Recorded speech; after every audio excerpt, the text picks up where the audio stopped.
Hey, what's up, everybody? It's just Charles Sebastian, and welcome you guys to another episode of the DREAMERSPRO show, where we cover everything from sports, hot topics, classic debates, entertainment, and we give you guys a fresh perspective on things and how we see them. And folks, we got a serious show in store for you guys here today. But before we get into it, please make sure you like the video and subscribe to the channel. Let's talk about this here.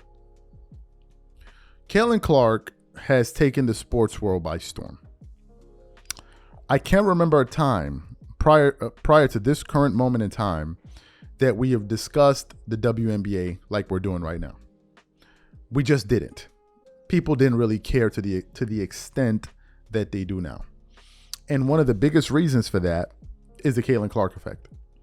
She's come into the WNBA. She's taken the league by storm. She put up fantastic numbers as a rookie. She won the Rookie of the Year. Her team made it into the playoffs with the Indiana Fever. Throughout the regular season, she had record numbers and attendance wherever she goes. I mean, they were breaking all kind of records. We did a show just the other day, and they were talking about the rematch between her and Angel Reese brought in more viewers than some NBA playoff games. I mean, it's crazy. Even ticket prices cost more to go see Caitlin Clark versus Angel Reese than some NBA playoff, which is insane. And it shows you how far the WNBA has come in just basically one season. It seems like, obviously, it's something that's been built up, that they've been building towards all these years with players before her that have built the infrastructure and all of that.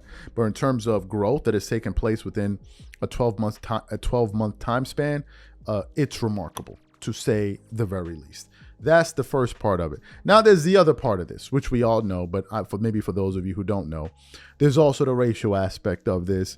There's the, Caitlin Clark is the white girl. You have people like that were supporting Angel Reese. She's the black girl. So listen, race is always a component whenever we're talking about the United States. Race is always going to be there because it's woven into its history. So it's always going to be there, whether some people like it or not. It's just always going to be there. There's no way you can eliminate it because of the history of the United States. So there was that aspect. Now, when we were covering Caitlin Clark and Angel, we didn't really touch it from that aspect because it wasn't something that particularly interested me.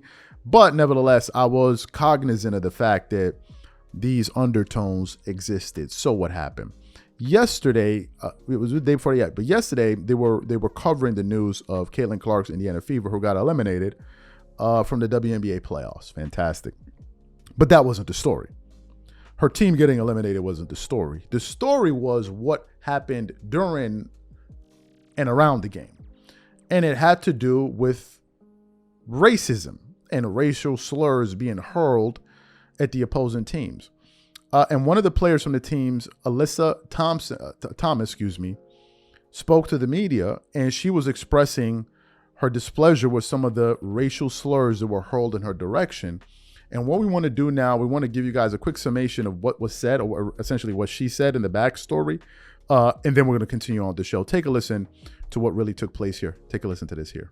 Connecticut Sun forward Alyssa Thomas and Indiana Fever coach Christy Sides both called for the abusive comments toward W players to stop during their respective post-game news conferences following Game 2 on Wednesday night. Thomas went as far as to ask the league to step in to do something about the behavior.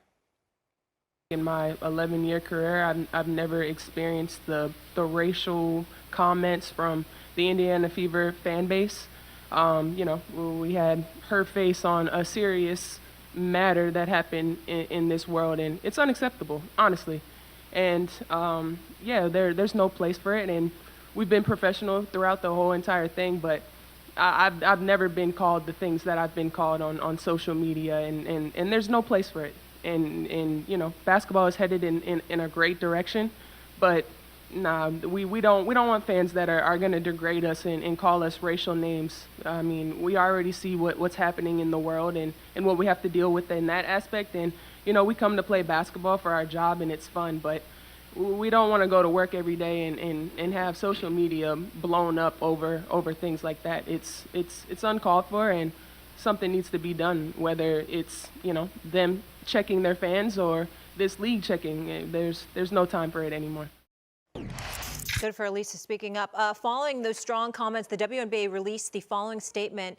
In part, it read, while we welcome a growing fan base, the W will not tolerate racist, derogatory, or threatening comments made about players, teams, and anyone affiliated with the league. So obviously we discussed the progress, but still a long way to go.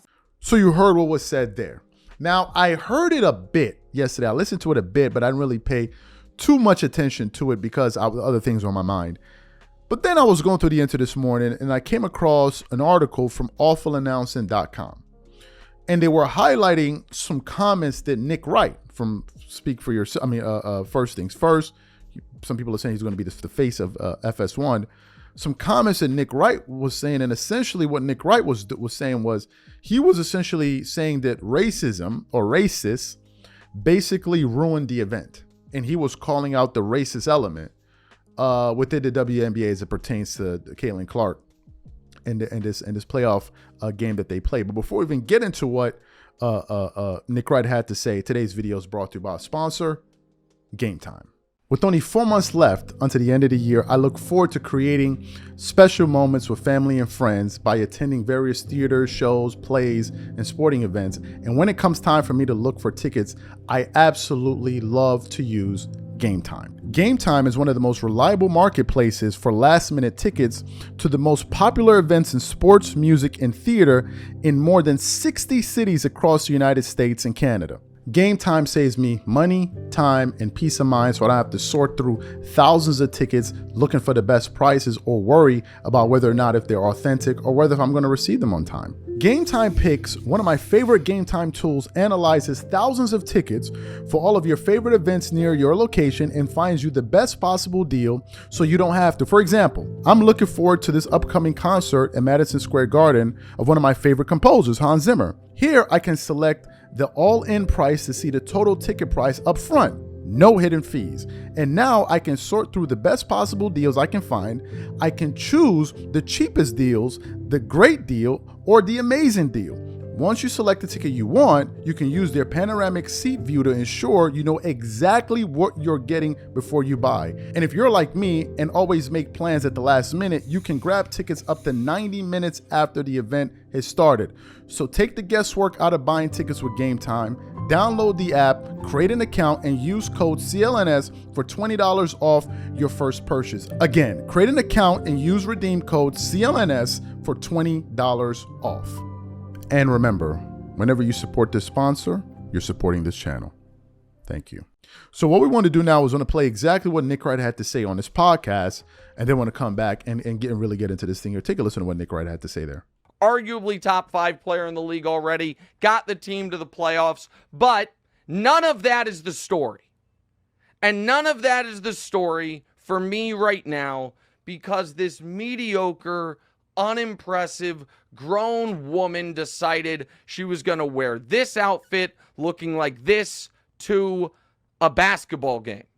And if you can't see, it says ban nails. And she has long, fake nails on her fingers, mocking Dejanay Carrington.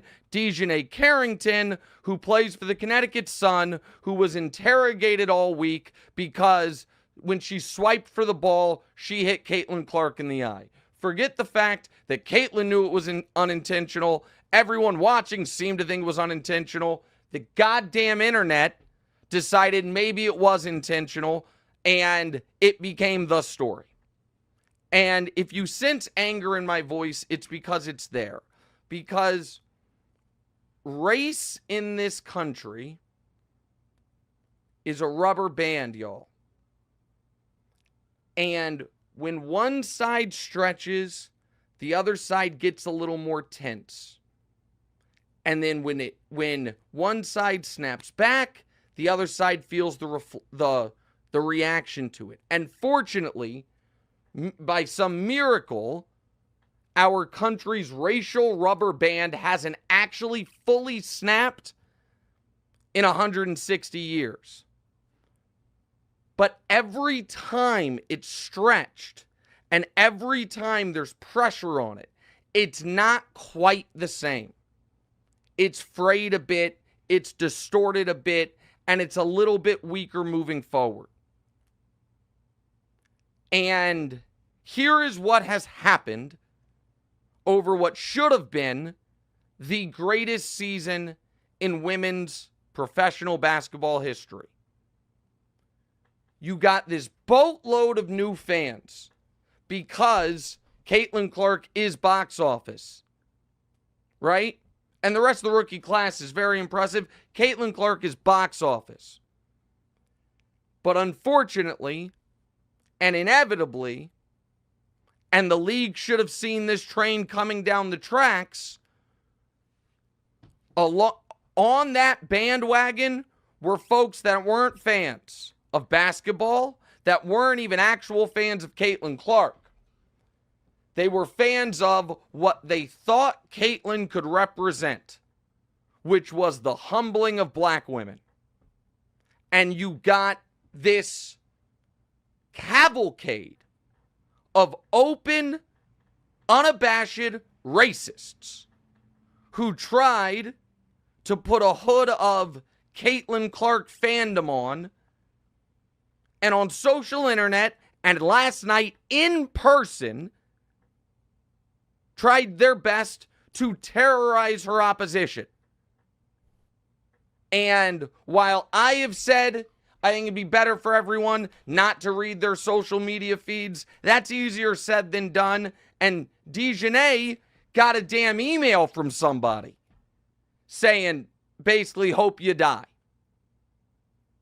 And like I said, it's a rubber band. And so what happens when it gets as bad as it has gotten, and the other side gets tenser, then all of a sudden, you have folks who are seeing this happen, seeing this big tent now has a corner of the tent occupied by figurative torch-wielding racists, and they almost as a defense mechanism start to minimize the actual on-court impact of Caitlin Clark as like a protectionism. And then the folks that weren't the torch-wielding racists and were just enjoying the basketball, they see, well, hold on. There's a lot of women who cover this league, majority of which black women, seem to be downplaying or hating on or dismissing Caitlin. And then they get upset. And now everyone on the rubber band is, their hair is up, they're defensive, they're not actually able to give at all times their full, honest opinion of what they're seeing on the basketball court, because the goddamn racists ruined it for all of us. And that is a tale as old as time for so many things, multicultural events in this country that could be great, and the goddamn racists ruin it for us. So you heard what Nick Wright had to say there, right? You saw the image that we put up with the fingernails, and I guess it's a slight at black girls who have long fingers. I don't know what the hell was going on there. But anyway, you heard what Nick Wright had to say. There's something I want to say about Nick Wright before we actually get into what he said. Nick Wright is obviously white. You can see this. But Nick Wright's kids are mixed. All right? They're mixed. His wife is actually black. So this issue hits Nick Wright differently. Why does it hit Nick Wright differently? Well, it's one thing when you're talking about things that you don't like, if you're talking about racial injustice or unfairness that exists in society, is one thing if you're talking about it from afar, whereas you're reacting to something that's happening to a particular group. You may not be within that group, but you're trying to sympathize with them. In the case of Nick Wright, this affects him directly because even though he is white, his wife is black, which means and his wife is his family. So you can't separate yourself from your family. You understand what I'm saying? So you can't say, well, I'm black and she's white, so that ain't got nothing to do with me. No, it's your family. You guys are one unit. But more importantly, his kids are mixed. And I think his son does his show with him if you look at his son, you can see some of Nick Wright's features. He's very fair. So it hits differently for Nick, right? Because now he can feel from the standpoint of his wife, but he can also feel from the standpoint of his kids. And it resonates at a deeper level, right? So I think it's important that we give the backdrop to what could be possibly informing Nick Wright's comments. But that's one part. I want to get to the other part. The other part is this, which is the racial element in all of this. Is there a racial element that plays a role in this? Well, of course. Now, some people may be saying, "Oh, well, you're race baiting and all of this nonsense and all of that." I can't take you seriously when we get into these type of conversations. Why? Because look, the truth doesn't offend me. The truth doesn't hurt my feelings. The truth should have the freedom to be expressed by those who are willing to say it. There is a racial element in all of this. Why? Caitlin Clark is white. Angel Reese is black. So there's always going to be a racial element in this in the United States. Is there racism and all of this stuff exists in other parts of the world? Of course it does. But in the United States, they have a very special history with it. We don't need to go through the history. It has always been there, right? So there's chances are there will always be some element in it. Am I saying that everybody is racist, meaning all black people hate white people and all? No, of course not. I'm not saying that. But there's always this element that exists in the United States. And I think that people like Nick Wright feel the need to call it out, right? He feels the need to call it out. And Nick Wright, speaking as a white man, it may be something that bothers him. Now, I think it's important that I say this as well. I don't think Nick Wright here is being woke. I haven't lived in the States for a very long time. I will be moving back very early next year, so I guess I'm going to get hip to the lingo and all of that again. But I figured out what woke means. It seems like the definition of woke has kind of evolved over time. I thought woke initially meant stay awake, be aware. And funny enough, I think I heard Nas mention the word woke in a song a while ago. I don't remember what song. Was it Nas? Yeah, I think it was Nas that first said it. I forgot. But anyway, so woke started as something based on my understanding is, be aware. Be aware what's going on around you, right? Speaking from from a racial standpoint. But then woke seems to have now transformed into this other word, which now seems to mean if you're woke, it means that it seems like if you have, for instance, a leftist ideology, then you're woke. Or if you say this, then you're woke. And if you say that, and I'm like, it now the definition of the word is beginning to become diluted. And I'm beginning to lose understanding of what the word means. And now woke seems to be a term that's thrown out there when it's like, it's a term you throw out when you want to tell somebody to shut up. Like, oh, you're woke. And I'm like, what are we doing? Right? Like, what are we doing? Because now it's a form of censorship. That's what it is in some cases. Oh, don't say that you're being woke. It's like, but allow me to speak. Allow me to speak. If you disagree with me, disagree with me. But don't try to shut me up and say, oh, you can't. No.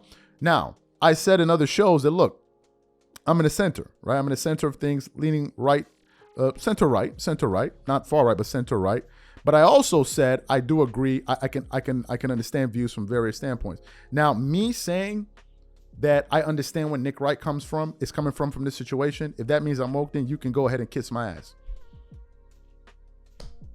I think for myself. Nobody defines how I think about things. Nobody on earth. I have the right to interpret things as I see them, and I don't have to feel the need to, hold on to any particular school of thought. As you guys know, I've never really covered this story from a racial aspect, but Nick Wright said something that made me think. So the question to the audience is the following, and it's very simple.